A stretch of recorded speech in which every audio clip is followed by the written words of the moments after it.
Imagine this. Midnight falls on a medieval village. The fire is out.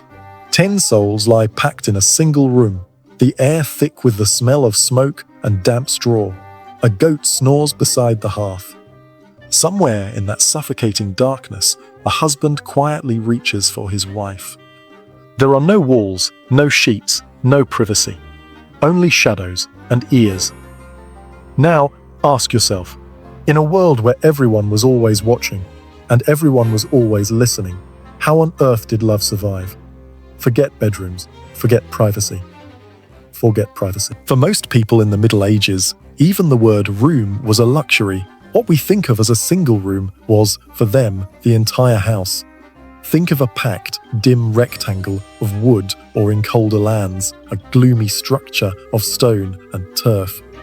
A fire pit in the center offered the only warmth, its smoke stinging your eyes as it escaped through a hole in the roof. This one space held everyone: parents, children, grandparents, maybe a servant, and in the winter, even the family cow for its precious body heat.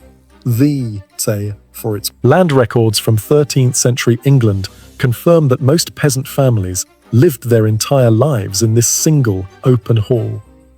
The bed, it was a giant, shared mattress of scratchy straw, or sometimes just coarse wool blankets thrown on the dirt floor.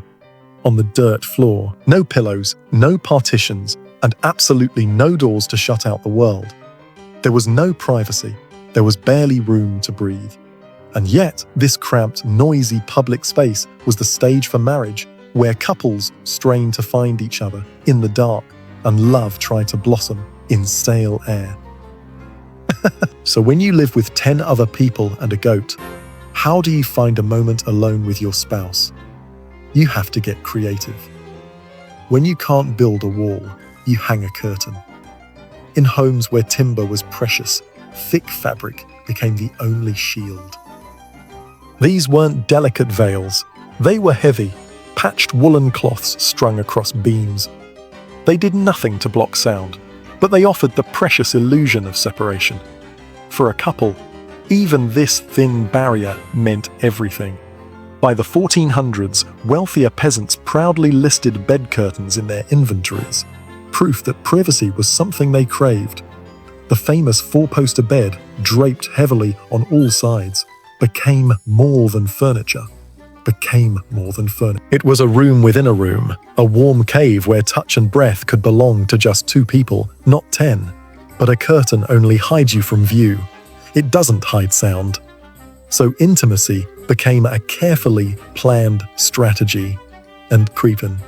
Couples had to learn the rhythm of the room, waiting for the rare moment when the children were deeply asleep or the house briefly emptied for market day. Silence became a secret language. A shared glance at dusk could say volumes. They left tiny signals for each other.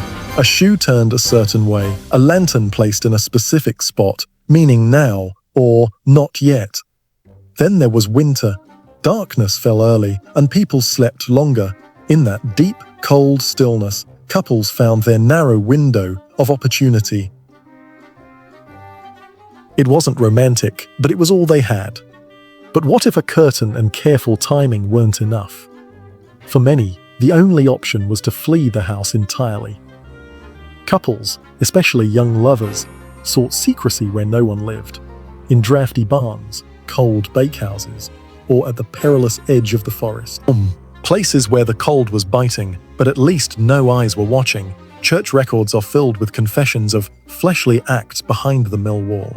Village night patrols sometimes caught lovers in fields or behind hedges, leading to fines, whippings, and public shaming. And yet, people kept risking it. One stark record from Norfolk tells of a married couple lying together on a sack of wheat behind a granary door because their tiny house was overflowing with guests. These weren't tales of wild passion. They were desperate acts of survival. If home was too loud and too stifling, then love had to escape.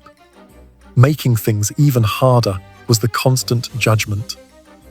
The church talked endlessly about sex, but almost never about love. Within marriage, sex was a debt to be paid for making babies. Anything else was suspicious. And your neighbours were always listening. In a Norwich court case from 1442, a neighbour testified that she heard a couple after dark while her mother snored loudly nearby. In another case, a maid vividly described the bedboards creaking behind a hanging cloth. Homes had paper-thin walls, floors groaned, and people listened, sometimes out of malice, sometimes boredom, sometimes because they simply couldn't help it. Someone always knew. Intimacy wasn't just between two people. It was a silent rebellion against constant judgment. So, judgment. Wealth, of course, changed everything. For the poor, the one-room house was their universe. But for successful merchants or minor lords, privacy became a badge of status. By the late Middle Ages, grander homes featured a solar, an upper room reserved just for the lord and lady to sleep in. It had a door, a lock, and a place where love could finally unfold without witnesses. A fire might warm a private chamber, but only wealth could truly silence the rest of the house. So what happened in the end? Slowly, over hundreds of years, you can see the change in house plans. By the late 1500s, wealthier homes began to break apart. The single room began to break apart the single room. A hall for guests, a separate kitchen, and finally, a dedicated bedroom. Walls were built for silence, not just shelter. Doors finally got locks. For the poor, change crawled at a snail's pace. But even in country cottages, small improvements crept in, like better partitions or beds tucked into corners.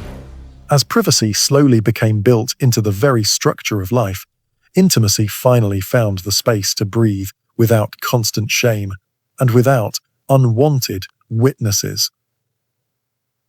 It's a powerful reminder that the private world we take for granted today was a luxury that, for centuries, most people could only dream of.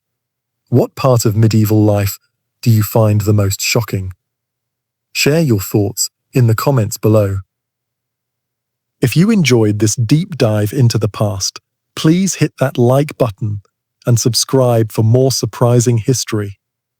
Thanks for watching.